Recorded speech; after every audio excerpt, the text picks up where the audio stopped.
speaker, we have Asher Finn, trans activist from Brighton. Thank you.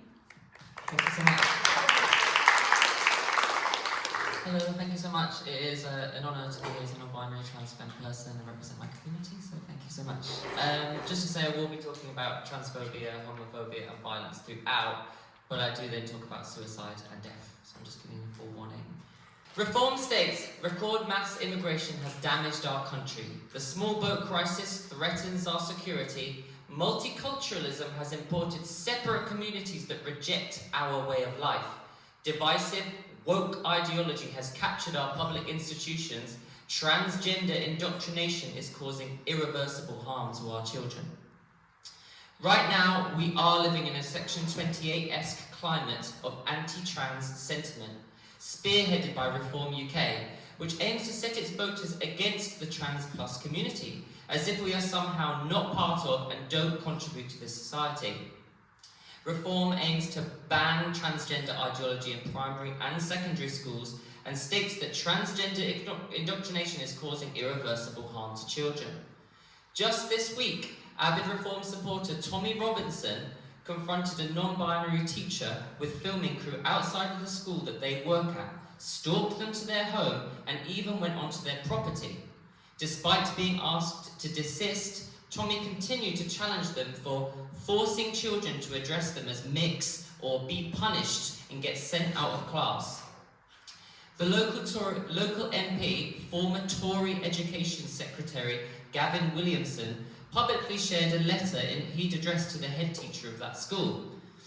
Instead of advocating for the teacher, Williamson reiterated the claim that the school had taken steps to remove children from educational classes in order to teach pronouns, and I strongly believe a school's main priority should be academic rather than diversity box-ticking exercises. However, the school said the scenarios described online do not reflect actual events at our school, and our school is a community built on the mutual respect. We do not tolerate discrimination of any kind. No doubt that non-binary teacher can't return to their work, so what must the children think about their teacher being treated that way?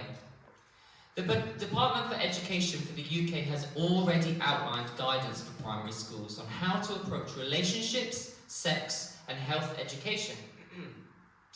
They say the focus in primary schools should be on teaching the fundamental building blocks and characteristics of positive relationships, with particular reference to friendships, family relationships, and relationships with other children and adults.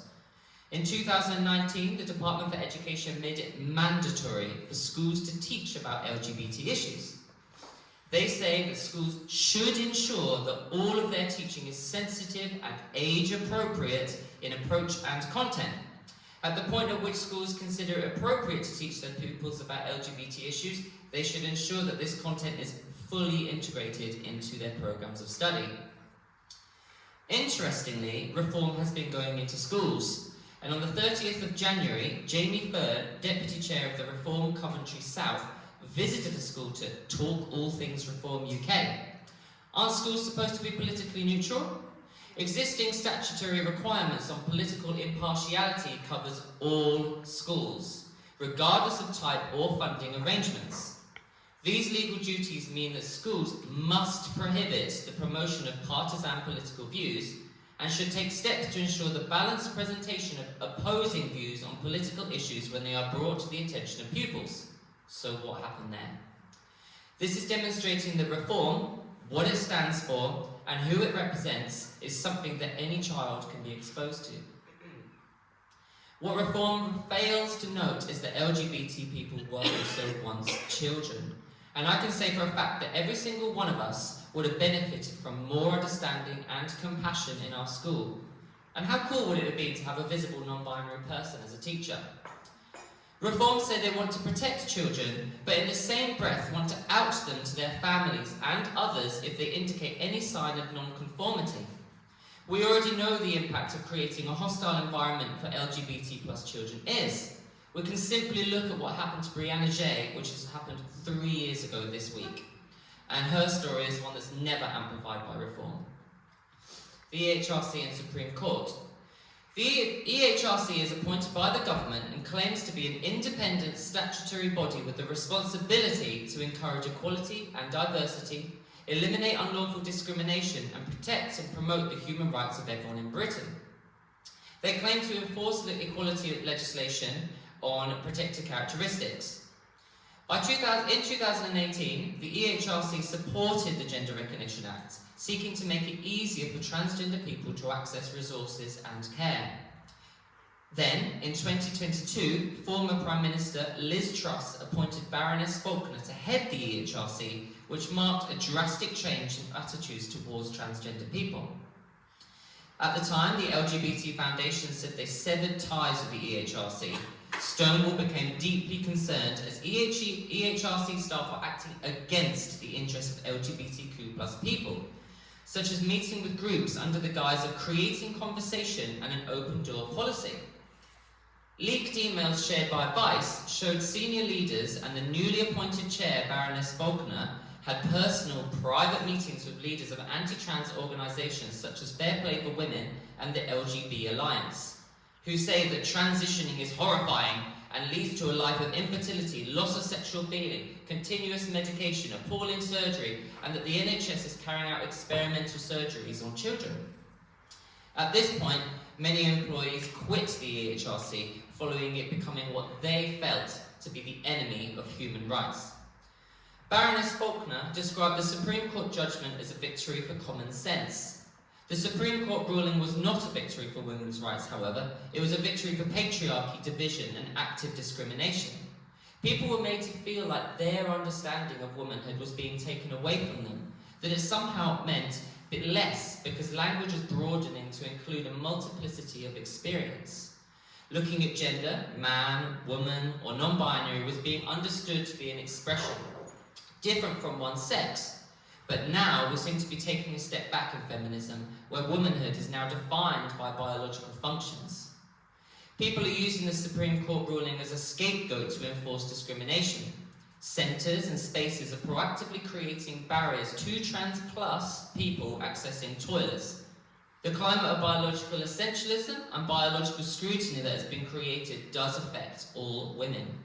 Many cisgender women who appear as butch are being body policed and prevented from using toilets, such as with transgender men, who are being prevented from using toilets that do not align with their assigned sex, meaning they can't go anywhere. Actually, on Friday the 13th, the High Court has ruled that services may lawfully now allow transgender women to use facilities.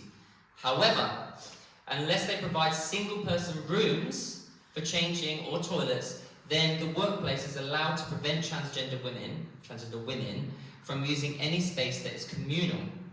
So it's still ambiguous and open to interpretation, and it is still discriminatory. And it's not. And in an ideal situation, wouldn't we all want for private rooms anyway? Trans suicide. This is an article by Erin in the Morning, which is based on a freedom of information that's been released in the last 2 weeks. In 2024, whistleblowers connected to internal discussions at the Tavistock Gender Clinic revealed to the Good Law Project that employees were privately alarmed by a spike in suicides amongst transgender youth, following severe restrictions on care in the aftermath of the Bell versus Tavistock ruling, which happened in 2020. This information was never made public. Following the Good Laws Project reporting, the UK government commissioned a report known as the Appleby Report that claimed there were only a handful of suicides. Now though, after years of fighting for the data, the Good Law Project has received responses to freedom of information requests to the National Child Mortality Database, the NCMD, and discovered that the government report significantly undercounted transgender youth suicide. Deaths rose roughly 5-fold in the immediate aftermath of the Bell versus Tavistock ruling, with a devastating 22 trans kids taking their own lives in a single year. The data, obtained through an FOI to the NHS-funded NCMD, paints a devastating picture. Between 2019 and 2025, 46 trans children under the age of 18 died by suicide in England.